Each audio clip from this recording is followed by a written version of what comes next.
जो शिव जी से शुरू है, कुमार संप्रदाय जो ब्रह्मा जी के 4 पुत्रों से शुरू है, और श्री संप्रदाय जो लक्ष्मी जी से शुरू है। इन चारों संप्रदाय में श्री संप्रदाय भी देखने को मिलता है, कुमार संप्रदाय तो बहुत कम है, और रुद्र संप्रदाय भी इतना नहीं है। मतलब ज्यादा प्रचार जो है वो ब्रह्मदम गौड़ीय संप्रदाय का ही है जो सर्वत्र हो रहा है ना। तो हमें किसी ना किसी के गाइडेंस में भक्ति करनी चाहिए, हमें किसी का आश्रय लेना चाहिए, कोई हो जो हमारे सिर पे हमें देखे कि हम सही कर रहे हैं या गलत कर रहे हैं। हम अपने मनमाने ढंग से हम जब कार्य करते हैं तो हम भक्ति में हमारी प्रॉब्लम आती हैं। इसलिए हमें ऐसा बताते हैं, कोई भी आप कार्य करने जा रहे हो, भौतिक करो स्पिरिचुअल करो, इसलिए पहले पूछ लो। अगर आप आज्ञा लेके करते हो तो कार्य में अगर कोई विघ्न आता है तो वो पता है कि पीछे संभाल लेंगे, तो सारा अपने आप ही हो जाता है। लेकिन जब अपनी बुद्धि से अपने बल पे कोई कार्य करना चाहता है फिर वो नहीं हो पाता है। उसमें अगर कोई भी त्रुटि होगी, कोई भी लाभ हानि होगा तो उसका आपको खुद भोगना पड़ेगा। लेकिन अगर हम परमिशन लेके करते हैं, पूरी गुरु परंपरा की सपोर्ट हमारे साथ रहती है ना, वो हमें बचा लेते हैं। तो इसलिए हमें आश्रय लेना जरूरी है। तो उसमें ऐसे अभी कितने लोग बोलते हैं कि हमें क्रोध से बचना है। क्रोध आता है सबको, उसका रिजल्ट क्या है इसमें बताया ना, आप इसको पढ़ो। क्रोध से पूर्ण मोह उत्पन्न होता है ना, और मोह से स्मरण शक्ति का विभ्रम हो जाता है। जब स्मरण शक्ति भी भ्रमित हो जाती है तो बुद्धि नष्ट हो जाती है। जब क्रोध आता है हमें, तो इसलिए बताते हैं, अभी प्रभु जी बता रहे थे मैं 13वें अध्याय में भी, कि क्रोध क्या है। जब हमें क्रोध आता है तो हम तमोगुण में गिर जाते हैं, और तमोगुण में गिरने के बाद हमें पता नहीं चलता हम क्या कर रहे हैं, सही कर रहे हैं या गलत कर रहे हैं। तो इसका सॉल्यूशन यही है कि जब भी आपको क्रोध आए तो आपको अपने आप को सतगुण में लाने का प्रयास करना है ना।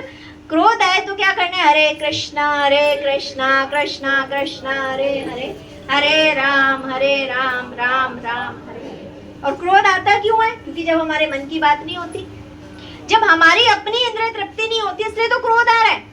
लेकिन अगर हम उसे चेंज कर देंगे तो कहते ना, जब जैसे क्रोध आएगा, आप सपोज माता जी का उदाहरण ले लो, किसी को साड़ी चाहिए, देख ली अच्छा इन माता जी ने ये वाली साड़ी पहनी है तो मुझे तो इससे बढ़िया ही लेनी पड़ेगी, या मेहनत करी है ना, ले भी ली, कोई साड़ी हमें पसंद आई, सपोज 1000 रुपए की साड़ी है। अब पहले तो उसके लिए देखेंगे कैसे इसका जुगाड़ हो, है ना। अब जुगाड़ कर भी लिया, पहले देखा, इच्छा उत्पन्न हुई, देख के फिर हमने उसको पाने का प्रयास किया। अब प्रयास किया, कहीं से मेहनत करके हमने उसको पा भी लिया, और जैसे ही हमने जो है देखा कि यही तो मैंने पहन रखी है और यही इसने पहन रखी है, हो गया सारा कबाड़ा, अब इससे बढ़िया लेके आनी है ना।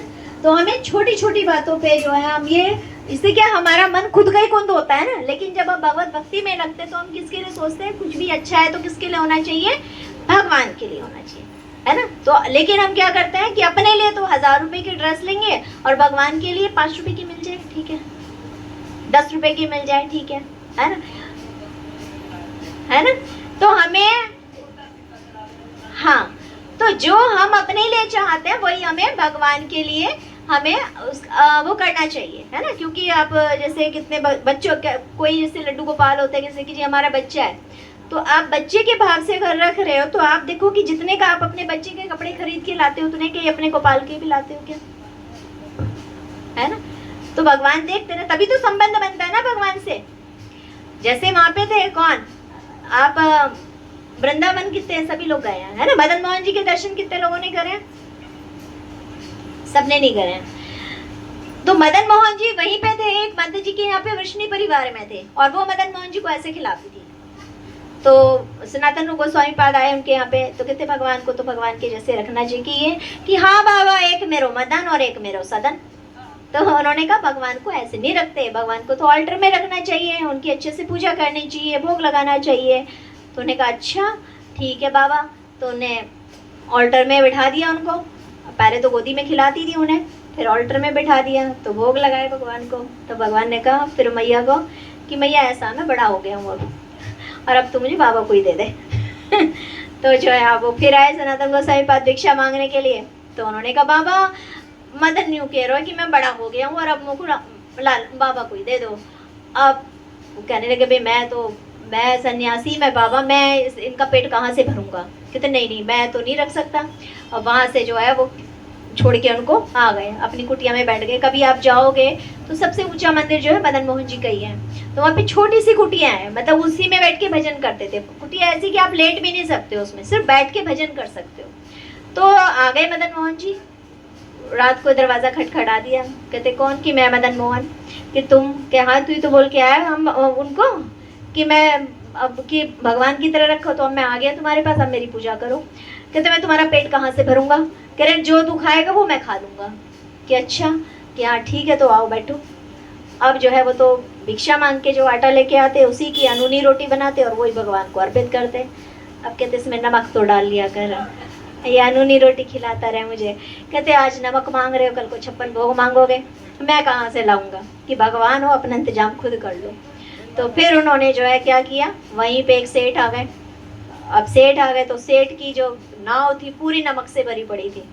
अब वो नाव ऐसे डोलने लगी। अब उसे लगा मेरा तो सारा व्यापार ठप हो जाएगा। तो जो है पहले यमुना नदी जो है उस मंदिर के बिल्कुल बराबर में थी।